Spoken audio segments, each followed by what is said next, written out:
Hi everyone. இதுக்கு முன்னாடி 7வது நாள் கொடுக்குற F1 வேக்சின் வந்து எப்படி கொடுக்குறதுன்னு பார்த்துருக்கோம். இன்றைக்கி வந்துட்டு 14வது நாள் கொடுக்குற IBD வேக்சின் எப்படி கொடுக்கணும் அப்படிங்கிறத பார்த்துருவோம். முன்னாடி என்ன பண்ணணும், கொடுக்குறப்ப என்ன பண்ணணும், அதுக்கப்புறம் என்ன பண்ணணும், எல்லாமே நான் முன்னாடி வீடியோ சொல்லிட்டேன். இதுக்கும் அதே மாதிரி தான். கொடுக்கறதுக்கு முன்னாடி வந்துட்டு கோழி குஞ்சுக்கு வந்து எந்த ஒரு மெடிக்கல் இதோ மருந்தோ இல்லை இந்த ரெட்ரோசைக்ளின் பவுடரோ இல்லை விட்டமின் சப்ளிமெண்ட்ஸோ அந்த அன்னைக்கு காலையிலேருந்து கொடுக்கக்கூடாது. மருந்து வந்து ஈவினிங் கொடுக்குறதா பெட்டர். ஈவினிங் கொடுக்கணும். அதுக்கப்புறம் மருந்து வாங்கிட்டு வரப்போ இப்படி ஐஸ் க்யூப்ஸில் போட்டு தான் வாங்கிட்டு வரணும்.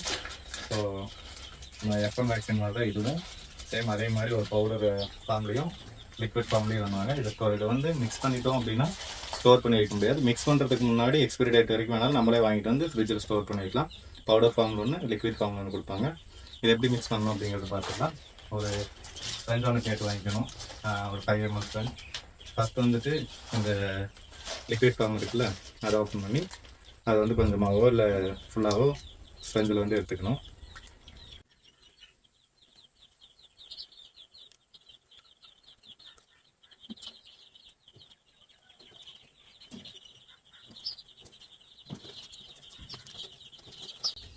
சிரஞ்சில் எடுத்து முடிச்சதுக்கப்புறம் அது வந்து பவுடர் ஃபார்மில் இருக்குல்ல, அதில் இன்ஜெக்ட் பண்ணி மிக்ஸ் பண்ணிக்கலாம்.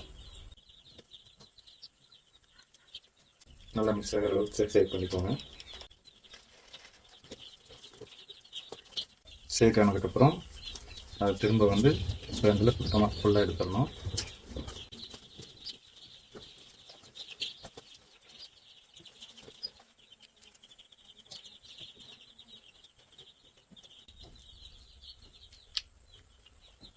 சிரஞ்சில் எடுத்துகிட்டு அதுக்கப்புறம் திரும்ப அந்த லிக்விட் ஃபார்மில் இருந்துச்சுல, அதுலேயே வந்து இன்ஜெக்ட் பண்ணிக்கணும்.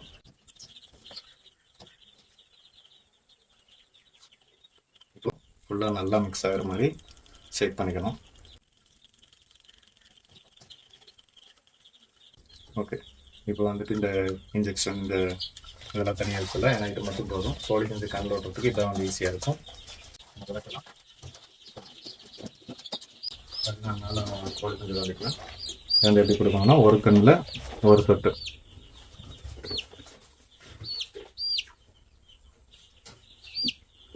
ஒரு சொட்டு கொடுத்தா போதும். கொடுத்ததுக்கப்புறம் ஒரு மணி நேரம் கோழி குஞ்சுகளுக்கு வந்து தண்ணி கொடுக்க வேணாம். தண்ணி தீனி எதுவும் கொடுக்க வேணாம். அப்போ தான் மருந்து நல்லா வேலை செய்யும். எந்த வேக்சினாக இருந்தாலுமே இது வந்து ஒரு சொட்டு ஒரு கண்ணில் கொடுத்தா போதும்.